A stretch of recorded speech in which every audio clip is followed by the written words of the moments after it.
Welcome and thank you for joining us today. A couple of words about us before we start and while people still joining.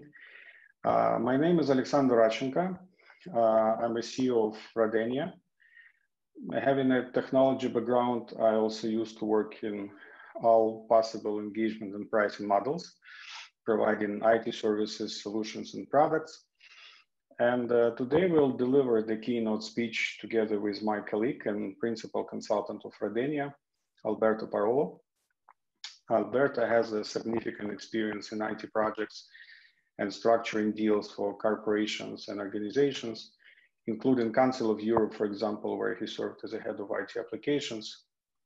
Also, he is a consultant partnering with leading analytical and consulting firms such as Gartner, Avasant, and others. We are a Swiss-based company.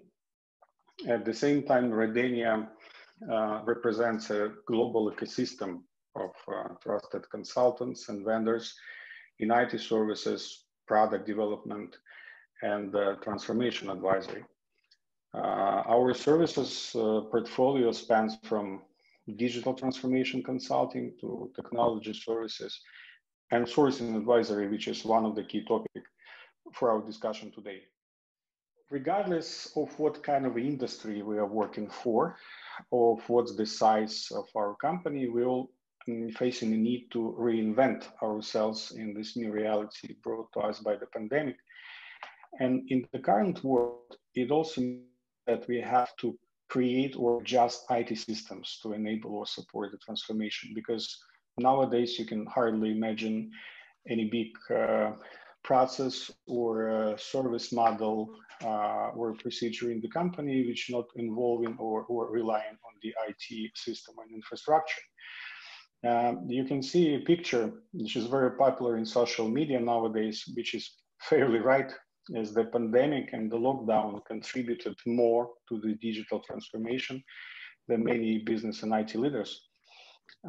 We all are under pressure to quickly change the way we work inside of the organization, how we provide services or selling good to our clients, and the expectations of external and internal clients for IT services also changing pretty fast. So we have to adjust our business as usual approach. And the problem is that all that we have to do having flat or being more realistic shrinking budgets for IT systems and the infrastructure. Companies of a different size are affected by this new reality differently. However, there are many similarities. So let's look at what kind of challenges startups, small and medium businesses, and large enterprises are facing. Talking about the startups, from the very beginning of the pandemic, many of them face difficulties with fundraising, as many investors lost their appetite for risky investments. At the same time, in many countries, startups were not eligible for government support, such as bridge loans. At least this was the picture at the very beginning of the lockdown. It's changing, the situation is improving, and there are more and more ways for the startups to get support. But many of them started cash conservations, which effectively contradicts to their model, and or started operating in deliver or die mode, trying to catch the certain momentum created by the pandemic. Many of them are affected by the massive shift in needs of target groups. While the new opportunities brought by the pandemic were often occupied by large companies who managed to cover them fast.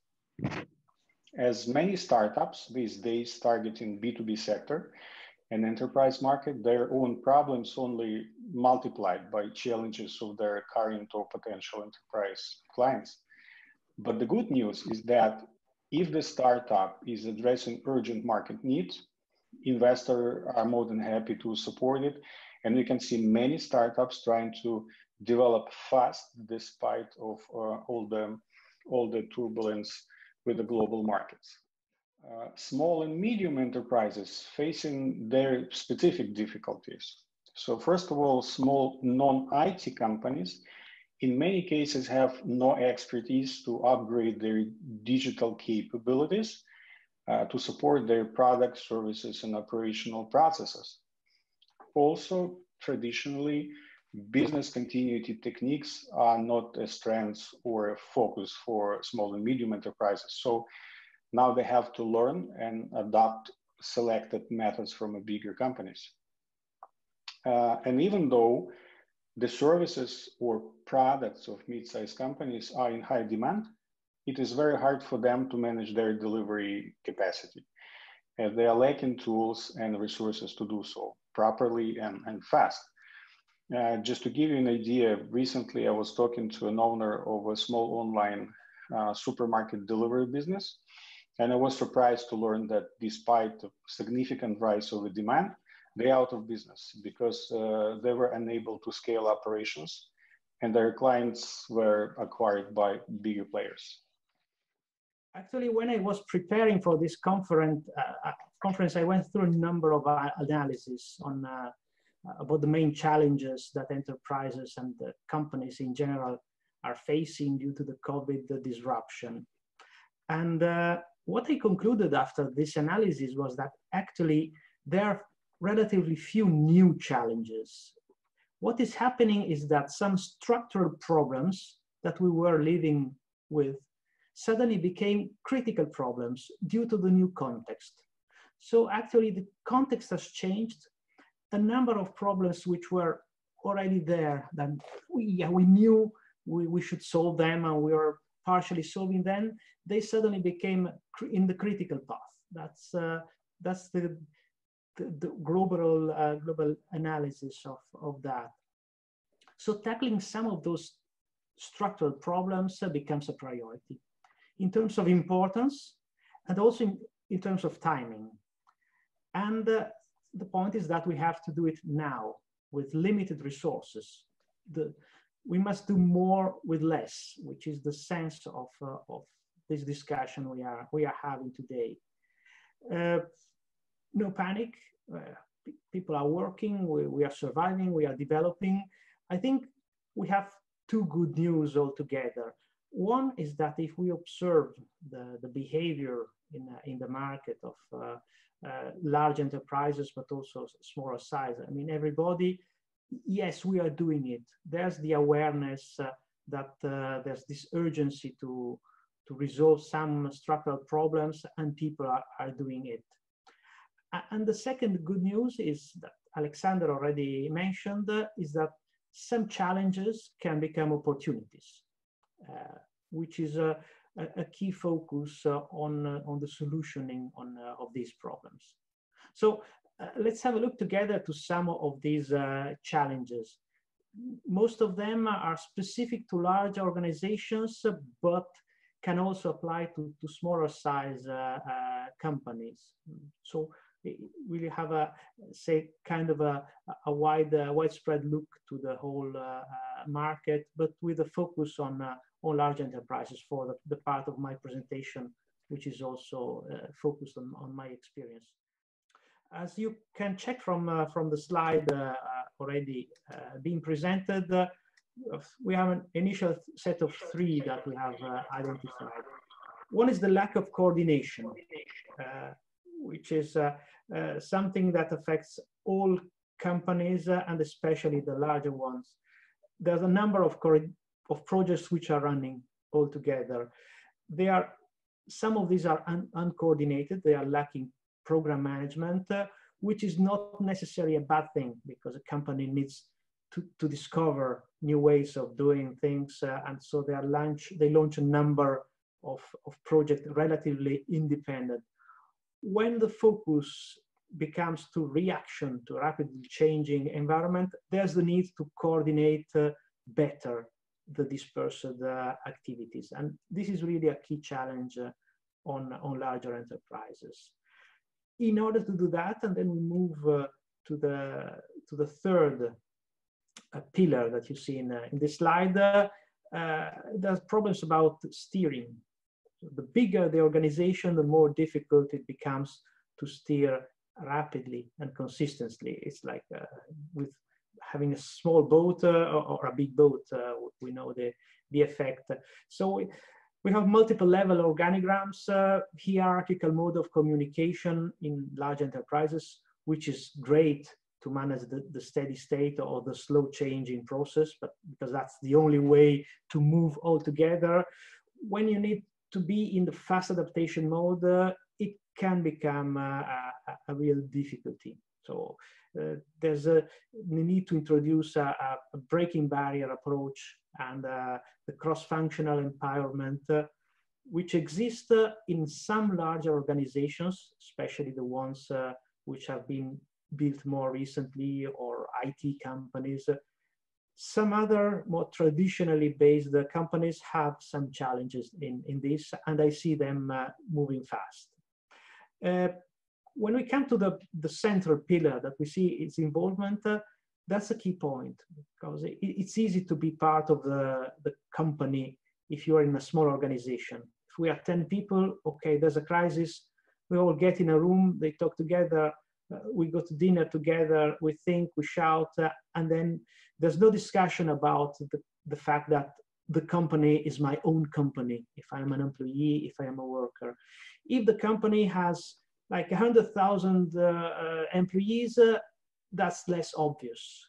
So this becomes something very important when you are in a difficult mode of working, when people need really to feel they are working together and the company is my own company. Otherwise, the time of reaction could be too slow, and motivation of people then becomes something very important. And we are seeing this happening in companies. There's an effort in shortening the communication links and to get this involvement from employees. It is not obvious. The coexistence of long-term projects and short-term projects, which is a reality. We have issues on long-term projects where the timing for implementation is structurally long. You cannot build a building in a week. There's something which is related to really the deployment. Some infrastructure projects are long projects. ERP, you cannot build SAP in a week, or transform or evolve to S/4HANA just in a weekend. So there's a difficulty to have this long-term running in a rapidly changing environment. There's no magic solution, but the two ways to tackle this is, on one side, to elaborate strategies for sourcing, and the other one is to adopt a phased and an agile approach. We will talk later about agile in this seminar, not only as a way to develop software projects, but really as a state of mind for introducing transformation and doing such activities. When we talk about short-term projects, it's linked to what we have just said. Some large companies are not very agile due to their size, due to their corporate culture, and we cannot afford managing short-term projects with a long-term approach. So the state of mind of agility is something that is going to go through the organization, and I would say with a positive thinking is that this crisis or this disruption is somehow accelerating some wisdom about an agile approach and about breaking some barriers within the organizations. Time to business is another nuance of this challenge. Although there's a different consequence and a different starting point slightly. Is that the gap between the business and the operations of a large company is usually rather big. because the organization and the management have been trained and are in the mentality of optimizing the current. So the typical middle manager in a large enterprise is often not a change manager, but an operations manager. He's an optimizer. He or she is a people manager, not project manager. So we are facing now the urgency to rebuild some management fundamentals. It's not something we're going to discuss today. It's not something we can just solve with information technology, but this must be thought about. The business to action chain can be very short in startups, in SMEs. It can be an issue in larger organizations. The note on the left says ongoing projects. Not only we have said that they are long-term projects, they are short-term projects. What they have in common is that they are actually running. They are on the fly. And some of these have long cycles. So there's the risk of actually burning cash, as we put, in initiatives that we are not able to stop or to redirect, or that would be extremely costly to stop or waste the investment which are done. So the re-steering of ongoing projects is an issue. There's no magic, again, about that. The concept is that the approach to ongoing projects should be similar to the one on launching new projects. So a different state of mind, the ability to rediscuss something on the methodology, even if those have been launched and maybe with a purely waterfall approach, which leads to what we mentioned in the central box. So the planning is disrupted. We had some budgeting put in place and launched forecasting, and then boom, we got the COVID, the market disruption, supply chain disruption, flexibility, also due to the resource crunch. And this involves not only the company in itself, but its ecosystem, as we see on the third box under this old dog, which is required to do a new trick. Company is not an isolated system. We had some approach to strategic deals in the choice of partners for long term. At the same time, we are still looking at strategic deals, but also for short-term reactivity, which is not an easy concept. There's this oxymoron that I really like very much, the strategic flexibility. What's strategic flexibility? It's a new concept, really, yes, because there's no contradiction between strategy and flexibility. The strategic partnership with an ecosystem, with a supplier, not only on a service provider, but look at the whole supply chain, is the idea of getting strategic alliances that can react in a flexible way, including to rediscuss some business models and a supply chain model which are put together, which can be, again, an opening for opportunities, because smaller players are structurally more reactive and more fit than to enter partnerships that attribute value to flexibility, to reactivity, to short time value. We touched a point which is not, I would say, limited to small or large companies. It's a bit a cross size or cross company cultural interesting point, which is remote as a new normal. We call it, or smart working 2.0, or any terms. A number of companies actually discovered the existence of remote work not smart work is even one step beyond, because of COVID lockdown. Some smaller enterprises never thought that their team would ever have meetings outside the meeting room or outside the lunch break, but it happened. And so there has been this discovery, not the same in all regions, I must say. In countries like Italy, where I live, you can easily recognize from my accent, less than 5% of the workforce knew about remote work or smart work. I mean, knew about in the sense that they were actually experiencing.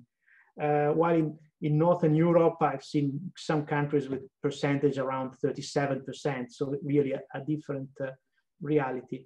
But that discovery it has been a kind of cultural shock, but also the opportunity of the opening of opportunities. You say, well, it's not so bad. There are some challenges. Cannot replace working remote, does not replace working on site, and then this idea, smart working could be a mix of those and an intelligent rethinking. Enterprises on larger scale had already, all of them, I would say, relevant experience and ongoing operations done on smart working approach. So what we are seeing on enterprises is the enhancement of smart working and a large-scale adoption. So what was, say, for people that perhaps were working on Friday from home or Friday afternoon, or were not going back to the office after meeting a customer or partner, this is evolving to a more structural and permanent solution for more employees, which means that the way of working would be changed, and smart working implies the evolution of enterprise processes, of methodologies and tools. So it's not just about having a video conference instead of personal meeting on Friday afternoon.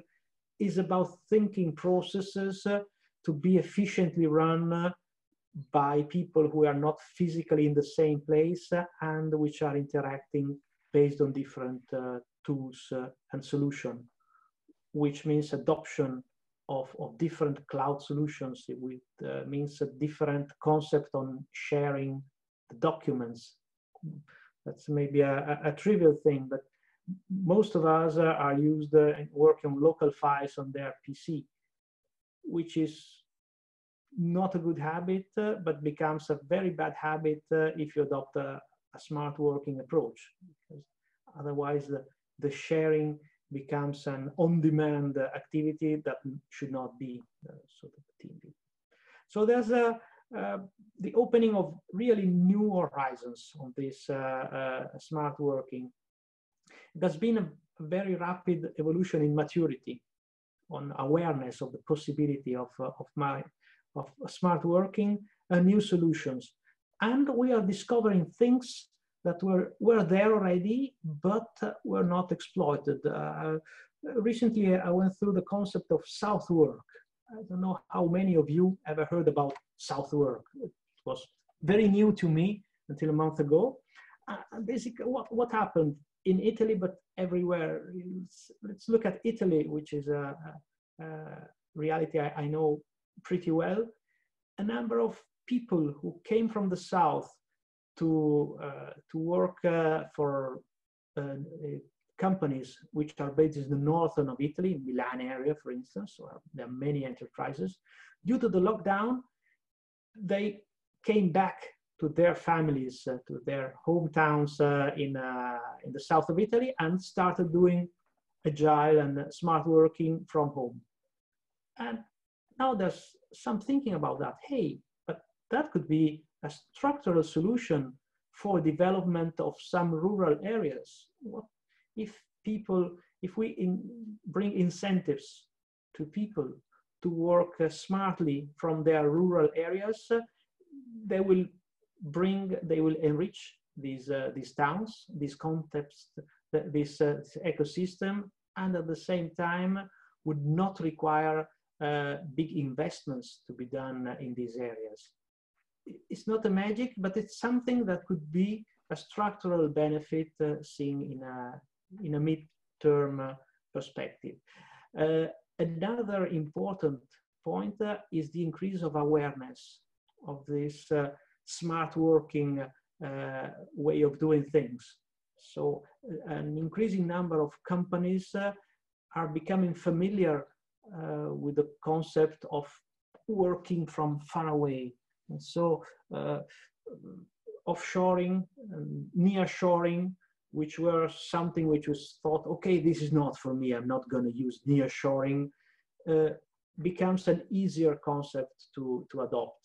If my team, people from my team are working remotely, they could easily integrate it as well, also teams which are working in nearshoring. It's not, I think we have broken some barrier and we have accelerated some maturity on this. Business stakeholders expecting their IT organizations to deliver fast and according to the current or mid-term needs of the organizations. So many strategic and long-term projects, especially big corporations, are stopped because the business doesn't want to invest with a long horizon.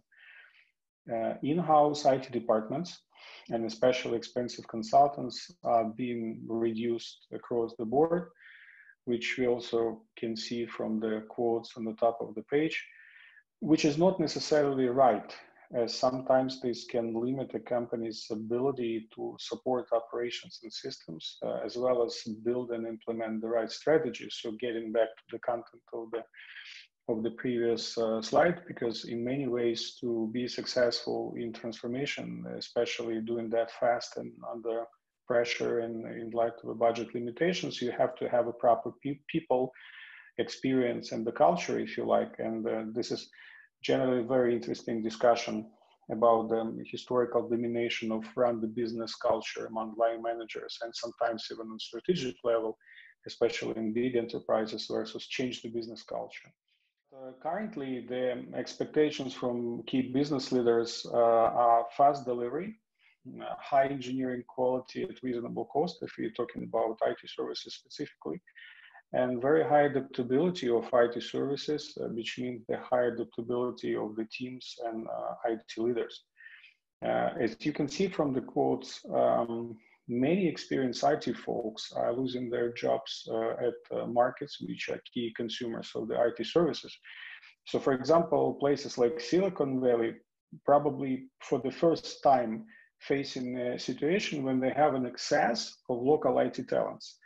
At the same time, local experts are not affordable for many companies, and they are looking for cheaper alternatives, including abroad and nearshore, because if many operations are still operating in all remote mode, it doesn't really matter where your people are. And again, referring to what Alberto said just a moment ago. So what shall we do in this situation? We do believe that we should focus on short to mid-term deliverables. And first of all, projects and deliverables having tangible results, supporting business processes, and maybe building new critical capabilities for our organizations. Second, we should adopt more flexible processes and ideally move in shorter iterations so that we do not invest too much upfront and have more flexibility in changing the direction of where we move our corporate ship, and consider smarter sourcing solutions. And now, as never before, all kinds of outsourcing, including nearshoring, is probably one of the good solutions for many companies to consider, even though many of them historically they were reluctant to consider outsourcing some of the functions, including IT, or going nearshore. Right. So so far we've been talking about how the demand side look like, now it's time to look at how providers feel in this new reality, including how providers feel in nearshore. There are two key trends we can see, and this is based on a number of conversations we had with our clients, partners, trusted vendors, consultants in many countries in the European continent, in the UK and the US as well, specifically in California. So first of all, the turbulence at the beginning of the lockdown period in the UK, Europe and the United States had only a short-term impact on providers of all sizes in IT services. Industries affected by the pandemic the most, like travel and hospitality, aviation, they put many projects on hold and sometimes decreased investment into IT to an absolute minimum. However, this factor was pretty fast compensated by other industries. And first of all, e-commerce, as nowadays each and every organization, small, mid-size, big, they need to build a new sales channels or boost existing online sales channels to be able to reach to their clients and target markets. And they're interested to build up and improve their ability to generate revenues online. Many IT vendors and service companies also going through the reshuffle of the project profiles because existing and new clients, they tend to request smaller projects and move in the smaller iterations. This is something we already highlighted on the previous slide. However, the overall pipeline, and this is this very strong consensus around that in the market. So the overall pipeline starting July, August, in some countries even in June, for many IT companies already was as strong as in October last year. Sometimes it was even higher.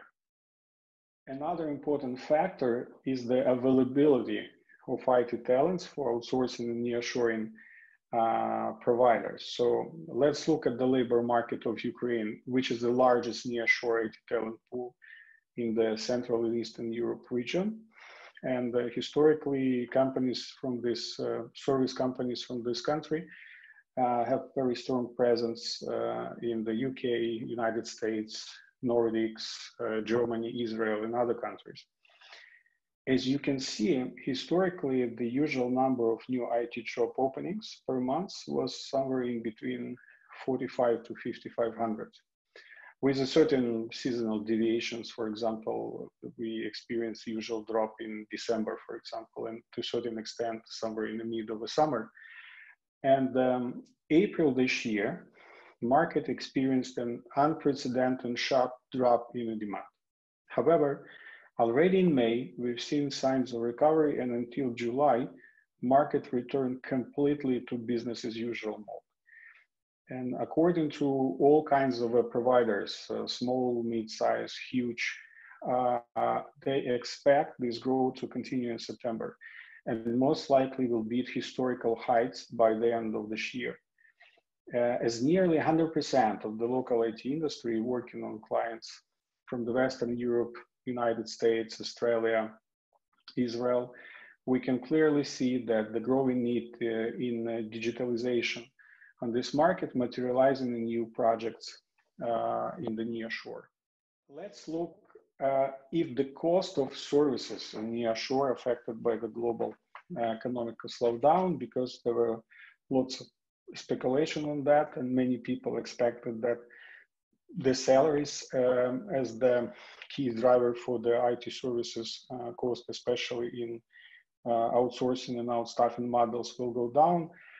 So we've analyzed three major contributors to the cost of IT services, and this is what we can see. Despite of the massive job cuts in many local industries, and in light of IT job cuts in developed countries, high demand for IT expertise supported the same compensation level in Ukrainian IT. At the top of the page, you can see selected ranges for senior engineers, depending on their specialization and years of expertise, because the figures down below their market average for all kinds of specialization. Tax burden as one of the key contributors to the total cost of the service remain the same. The good news is that the cost of operation dropped, first of all, due to the cost of office spaces rent. Many IT companies, they are either working remotely completely and simply abandoned physical office, or they maintain a limited office presence and migrating to more flexible co-working spaces. To summarize situation in the nearshore, we can clearly see that the turbulence caused by the pandemic is mostly absorbed, and marketplace, they are more than positive in forecasting their usual pace of growth, which is for this specifically market is around 20% year over year in terms of revenues, and comparable growth in a number of new IT jobs. Demand for services and engineering talents recovered pretty much and expected to keep growing. The value produced on the nearshore markets, so the value for money stays pretty high, and there is a certain potential even for the extra efficiency. We will look at three groups of scenarios: resources, services, and the value driven. The first resource-based scenario to consider is starting your own R&D center in nearshore.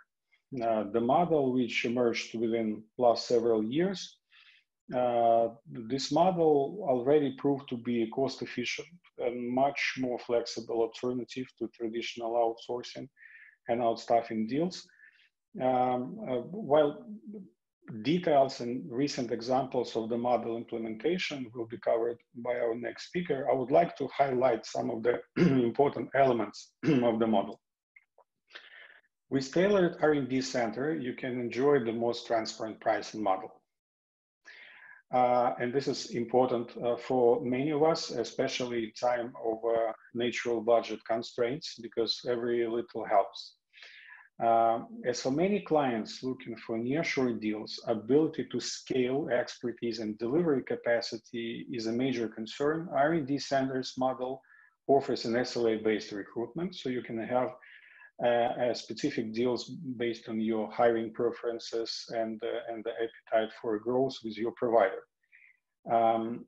At the same time, clients can decide to completely or partially stop operations or take their teams to another model or vendor with very short notice, which is another one of the unique features of the model. And important to know that R&D center providers, they do not charge for onboarding, exit, or rebadge fees. So if one day you decide to establish your own legal entity and move your people under your formal corporate umbrella, you can do that with at no cost. The legal framework of this model is compliant, which proved by public and private companies from many countries. And the model can be implemented successfully and scale for a small or a larger team. So you can start small, and there is already practical experience on the market scaling or downscaling this organization from several people to hundreds of engineers. Savings could reach 30% comparing to traditional staffing deals, which can help clients cut costs as a first instance. But in reality, most of the clients who are onboarding to this model, they are not looking just to the cut cost to save existing budgets, but they rather would like to free certain resources to deliver more with the budgets they already allocated for this year or they are ready to allocate for the coming year. When I'm saying that the saving could reach 30%, I mean that it's comparing to the local outstaffing models. So if you compare that with growing your IT delivery capacity locally, the model could be times cheaper. Another popular trend for Western clients already having their offshore delivery centers is the conversion of those centers into R&D center model. Within a relatively short period of time, such conversion can save up to a half of the running cost of the nearshore delivery. And it's important to say that we are talking about the same capacity, in most of the cases working with the same team. And one of the reasons for that is that you are paying only for selected services and can change the list of the services consumed literally every month. For example, if you don't want your provider to take care of recruitment, HR, facility management, or IT infrastructure support, you simply don't request and you don't pay for the service. The interesting feature of the model is that pricing agreement includes long-term volume discounts. So provider committed sharing the efficiency gain, which is related to possible growth of your operations in the near shore. Another popular scenario, and this is something we implemented for one of our European clients right now, is what I would call a wrapping of IT capacity to service. Many companies, they have a high permanent cost of their IT staff when actual utilization of the staff is not always high. This is pretty much depends on your delivery process and the nature of your project and the state of the project. But for example, this can be a typical situation for quality assurance experts or DevOps guys, in which case your provider can onboard pre-selected members of your team to own pool to ensure optimal utilization and again share the efficiency of having optimal utilization with you as a client. At the same time, it makes perfect sense if you retain key people to keep critical knowledge in-house and do not have issues with IP repatriation in the future. In this model, you pay only for actual utilization. So effectively, you are paying for a peak resource. And this is a tricky situation because from one hand, the rate for the peak resource can be relatively high, but due to the fact that you're paying only for actual utilization, you still can save a fortune on such a conversion of the resource model. So as a summary, this is how we see a new normal for IT services. The growing need to be all digital conflicts with natural budget limitations, all or most of us have these days. And in this situation, companies of all kinds should consider new ways of consumer IT services and delivering value through IT to internal and external clients.